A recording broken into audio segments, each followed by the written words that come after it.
All right, thank you for joining Chem with Kess again. And now let's go through and finish naming the rest of the branches in part 2.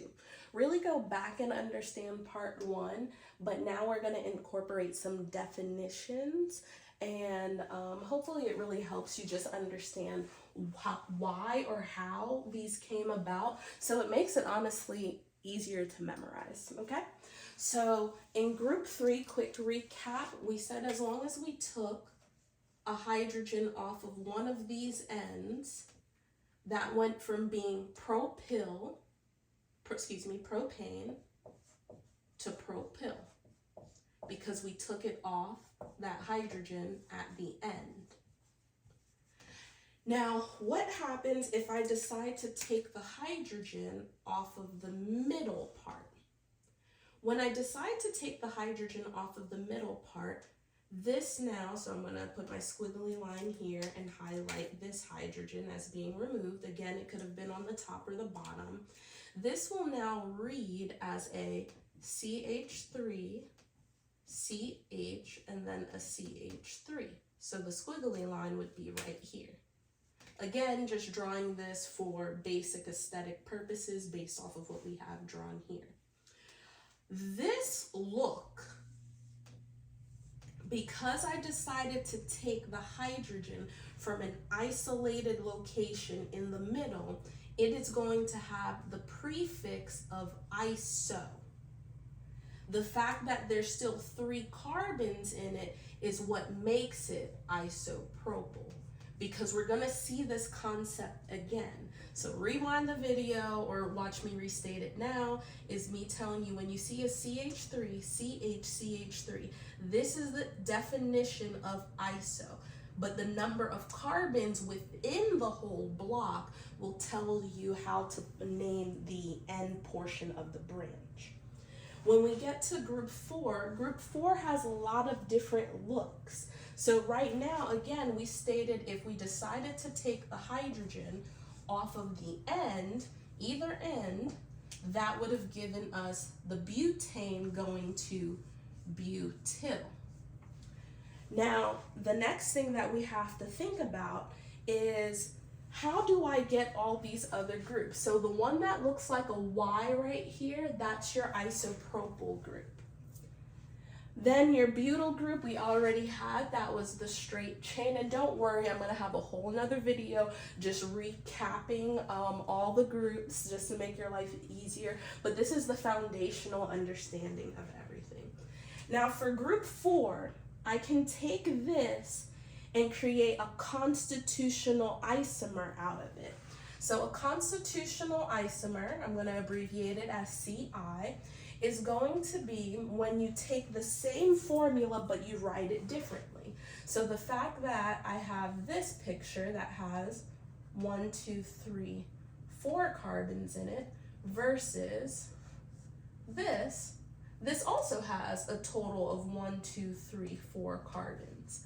Just because they look different, that's what makes it a constitutional isomer, but the formula is the same. How do we know that? Use our alkane formula, C4, so remember that was Cn, H2n plus 2. Orgo builds on top of each other really quickly. So this is C4H, 2 times 4 is 8, plus 2 is 10. 1, 2, 3, 4. Well, wow, I'm gonna have the exact same formula, but they look different.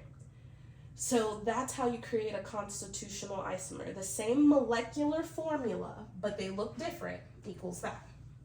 Now, I already kind of worked with this problem, but let's say I decided to take a hydrogen off of now one of these 2 carbons, because as you can see, if I split it down the middle, it's equal right here. So both of these carbons in green are equal. So what happens if I decide to take a hydrogen off of one of those groups? So let's say I decided to take it from this one.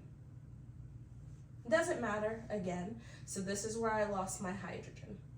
Because this carbon is a secondary carbon, and if you're not good with classification of carbons, go watch that video. This is a secondary carbon, so now they will call this sec-butyl. Sec-butyl, so I like to look at it this way because it looks a little bit funny. So I tell people if you have your long chain and you go up from that long chain and you notice you have a methyl on one side, which is one carbon, and an ethyl on the other side, and they're both connected to each other, that is the definition of your sec-butyl. Then we have this picture that's going to give us the other two groups. Now, when I look at this, I'm going to translate it into this so you can see. Remember, each line is a hydrogen. So I drew this one specifically because that's the one that I'm going to talk about next. All of these have hydrogens. This is a CH3, that's a CH3, that's a CH3, this one's a CH. If I decided to take this hydrogen off, because this particular carbon is a tertiary carbon, it's tertiary because it has 3 carbons connected to it, this would now become tert-butyl. And it doesn't have to have a capital T at the front of it. Now for the last one, which is the same, we're going to use the same picture, but we're not going to touch the hydrogen from here. We're going to now remove one of the CH3 hydrogens. It does not matter whichever one that we decided to remove, so I'm just going to take this one.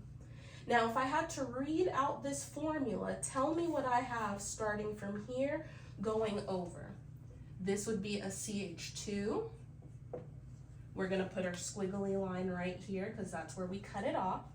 That CH2 is connected to a CH. And then this CH has 2 CH3s connected to it. So I'm going to point this CH3, one over here and one over here. Those are the 2 that are connected. A while ago, we said if we ever see that format, CH3, CH, CH3, that's equal to iso. Look at it, CH3, CH, CH3. This part is equal to iso. But in total, I have a total of 4 carbons here. So this makes this picture an iso-butyl. So that's this one.